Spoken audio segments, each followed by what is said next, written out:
एक राजा की 7 बेटियां थीं। एक दिन उसने अपनी बेटियों को बुलाया और उनसे पूछा, मैं तुम्हें कैसा लगता हूँ? बड़ी बेटी ने कहा, आप मुझे मीठे लगते हैं। दूसरी से पूछा तो उसने भी यही उत्तर दिया। फिर तीसरी, चौथी, पांचवी और छठी से पूछा, उन्होंने भी यही बात दोहराई। किसी ने गुड़ की तरह, किसी ने शक्कर की तरह, किसी ने शहद की तरह, किसी ने मिश्री की तरह पिता को मीठा बताया। जब 7वीं बेटी से पिता ने पूछा तो उसने कहा, पिताजी, आप मुझे नमक की तरह मीठे लगते हो। यह सुनकर राजा को क्रोध आ गया।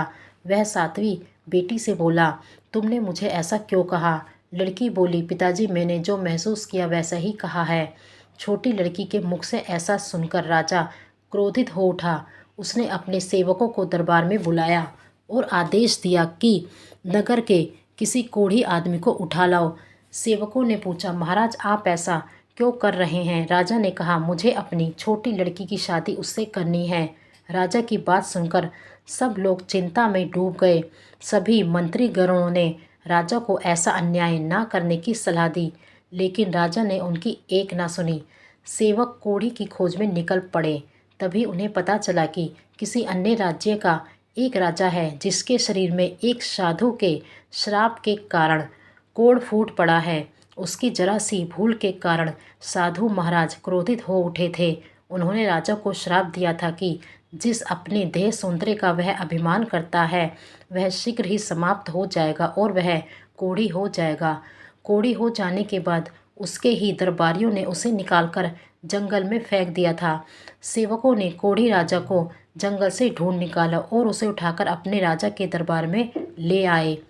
राजा ने अपनी सबसे छोटी बेटी का विवाह रस्मों रिवाज के साथ कोढ़ी राजा के साथ कर दिया। राजा की बेटी ने अपनी जरा भी उदासी प्रकट ना होने दी। राजकुमारी राजमहल के वैभवपूर्ण जीवन को छोड़कर अपने पति को लेकर महल से बाहर निकल गई।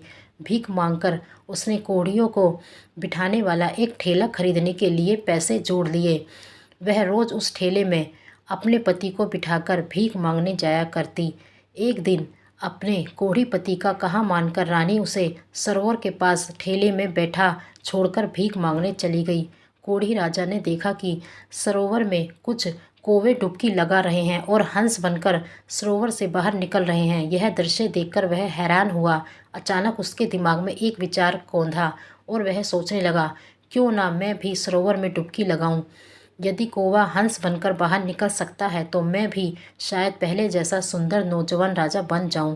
फिर उसने सोचा कि यदि मैं सुंदर नौजवान युवक बनकर निकलूंगा तो मेरी पत्नी मुझे पहचानेगी नहीं। यह सोचकर उसने एक उंगली को पानी से बाहर रखकर डुबकी लगाने का फैसला किया ताकि उसकी पत्नी उसे पहचान सके। इतना सोचकर वह पानी में कूद पड़ा। डुबकी लगाकर वह पानी से बाहर निकला तो उसका सपना साकार हो चुका था। वह मुस्कुराता हुआ ठेले पर बैठ गया। रानी जब काम से वापस आई तो उसने देखा कि उसके पति के स्थान पर एक सुंदर नौजवान ठेले पर बैठा हुआ उसकी ओर देखकर मुस्कुरा रहा है। उसके मन में ख्याल आया कि इस नौजवान ने उसके कोढ़ी पति को मार डाला और अब उससे शादी करना चाहता है।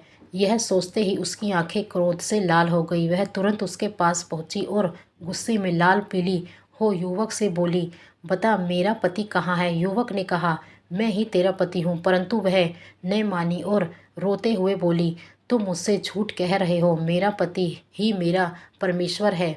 मुझे किसी भ्रम में डालने की कोशिश ना करो। मेरा पति मुझे लौटा दो। नौजवान युवक यह सब देखकर अपनी पत्नी के सच्चे प्रेम की मन ही मन सराहना करने लगा। उसने अपना हाथ जो अब तक पीछे छिपा रखा था सामने किया और अपनी वह उंगली दिखाई जिसमें कोढ़ का निशान अभी भी बाकी था। वह अपने पति को पहचान गई। इस चमत्कार को देखकर रानी के आश्चर्य तथा खुशी का ठिकाना ना रहा। रानी के हाथ जोड़कर प्रभु को धन्यवाद दिया। राजा अपनी रानी के साथ अपने राज्य में लौटा। समस्त प्रजा अपने स्वस्थ राजा को पाकर फूली ना समाई। तो दोस्तों, बने रहिए हमारे इस चैनल पर। अगर आपको हमारी कहानियाँ पसंद आ रही हैं तो हमारे चैनल को सब्सक्राइब करें, लाइक करें और शेयर करें। धन्यवाद।